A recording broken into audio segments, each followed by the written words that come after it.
It's important to know how much of our products or services we need to sell in order to achieve specific financial goals.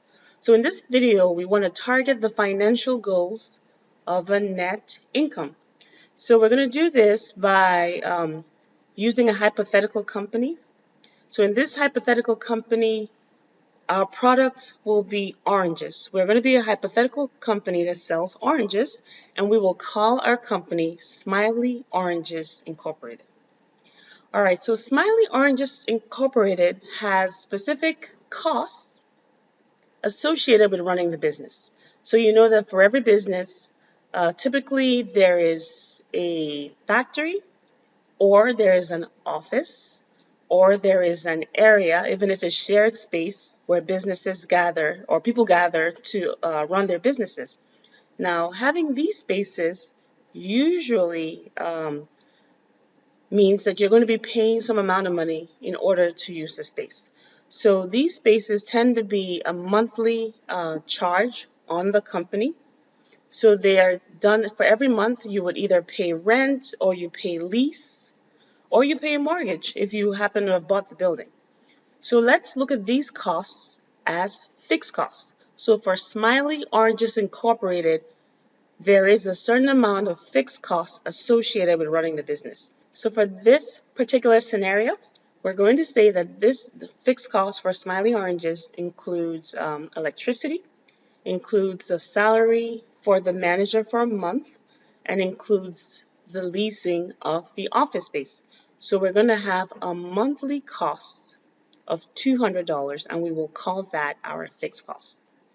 Now there's another set of costs that is associated with getting the product to market.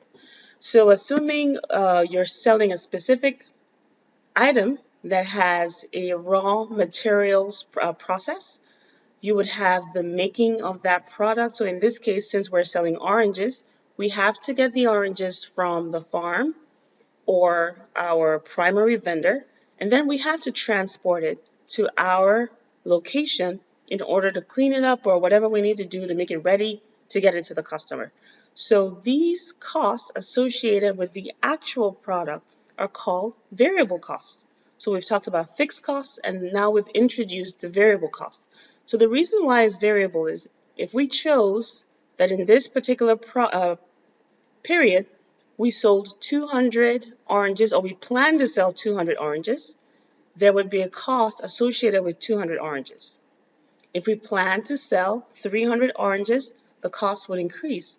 If we plan to sell 400 oranges, it would be a different cost. So it's variable because this specific product has variable costs related to getting that raw material in order to sell it.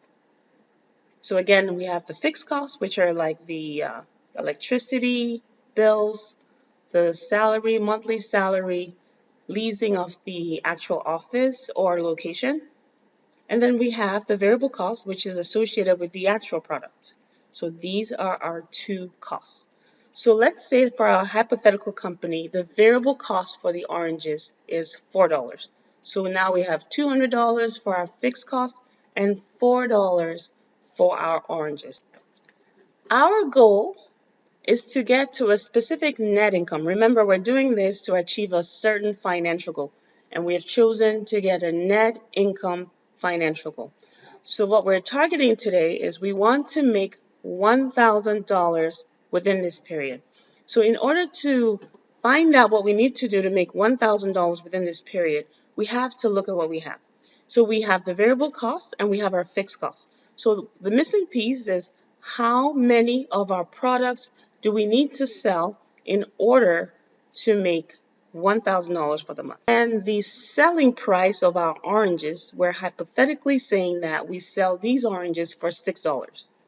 So now we have $4 of the cost of the orange, and we sell it for $6. So these are the variables we have. We're trying to get to a net income of $1,000. That is our hypothetical goal. So in order to get this hypothetical number, what we're trying to do is use all our variables and find out how many of these oranges we need to sell. So the process of putting all these together is called a break-even analysis. So the first thing we want to do is find out how many oranges we need to sell in order to break even. So at this break-even point, there is no gain and there is no loss. So when we find that, then we can find out how many oranges we need to sell in order to make the $1,000. To find our break even, we have to get to our contribution margin. So remember we said that we're selling these oranges for $6 and we obtain the product, or our variable cost of product is $4. So $6 minus $4 is $2. That's a $2 margin, or $2 contribution margin. So that is the technical term, is a contribution margin. So we're using our contribution margin to find our break even. So how do we do that? We go back to the fixed costs. Remember, fixed cost again is the cost of running the factory in terms of lease, electricity, etc. We started out saying our hypothetical number is $200. So now all we have to do is divide this $200 by our contribution margin of $2. So what do we get? So now we get 100 oranges. So that's all it took. So now we found out that all we needed to do was sell 100 oranges in order to break even, right? So that was simple. So now we go back to our goal of making sure that we make $1,000 in this period. So we go back to the fixed costs that we still have. We know that every month, which is our period, we are having our fixed cost of $200. So we're going to add that $200 to the $1,000 that is our goal, and we'll just divide that by our contribution margin of $2. Again, the contribution margin was the selling price minus the variable cost of $4, right? So 200 plus 1,000 is 1,200 divided by $2 of contribution margin. So what we get is 600 oranges. We now know that we need to sell 600 oranges in order to make $1,000 for the month. So that is a very simple lesson for today. Let